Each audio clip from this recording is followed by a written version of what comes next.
Chapter 8 of Anna Karenina, Book 8, by Leo Tolstoy. Translated by Constance Garnett. This recording is in the public domain.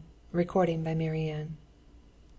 Ever since, by his beloved brother's deathbed, Levin had first glanced into the questions of life and death in the light of these new convictions, as he called them, which had during the period from his 20th to his 34th year imperceptibly replaced his childish and youthful beliefs.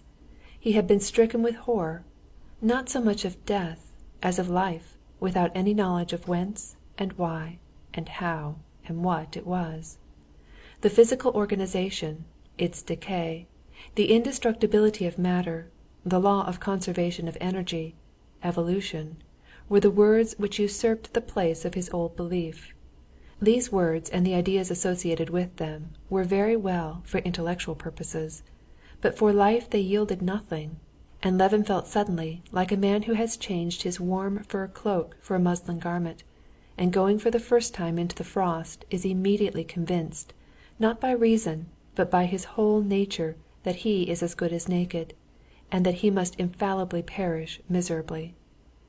From that moment, though he did not distinctly face it and still went on living as before, Levin had never lost this sense of terror at his lack of knowledge.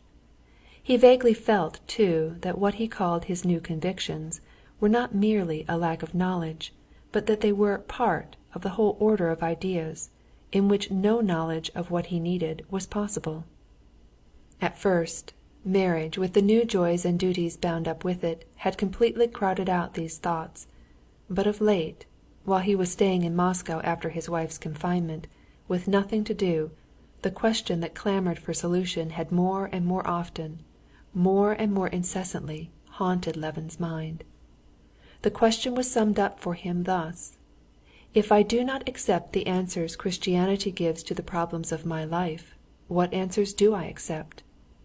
And in the whole arsenal of his convictions, so far from finding any satisfactory answers, he was utterly unable to find anything at all like an answer. He was in the position of a man seeking food in toy shops and tool shops.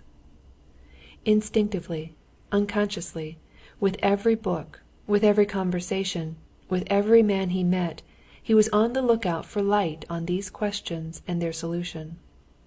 What puzzled and distracted him above everything was that the majority of men of his age and circle had, like him, exchanged their old beliefs for the same new convictions, and yet saw nothing to lament in this, and were perfectly satisfied and serene, so that, apart from the principal question, Levin was tortured by other questions too. Were these people sincere, he asked himself, or were they playing a part? Or was it that they understood the answers science gave to these problems in some different, clearer sense than he did? And he assiduously studied both these men's opinions and the books which treated of these scientific explanations. One fact he had found out since these questions had engrossed his mind was that he had been quite wrong in supposing from the recollections of the circle of his young days at college that religion had outlived its day, and that it was now practically non-existent.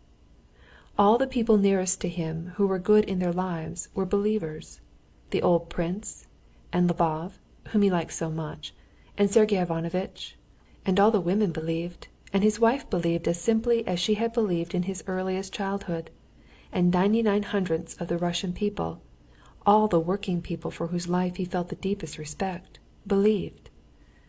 Another fact of which he became convinced, after reading many scientific books, was that the men who shared his views had no other construction to put on them, and that they gave no explanation of the questions which he felt he could not live without answering, but simply ignored their existence and attempted to explain other questions of no possible interest to him, such as the evolution of organisms, the materialistic theory of consciousness, and so forth.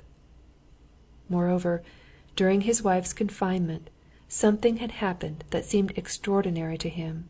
He, an unbeliever, had fallen into praying, and at the moment he prayed, he believed. But that moment had passed, and he could not make his state of mind at that moment fit into the rest of his life. He could not admit that at that moment he knew the truth, and that now he was wrong, for as soon as he began thinking calmly about it, it all fell to pieces.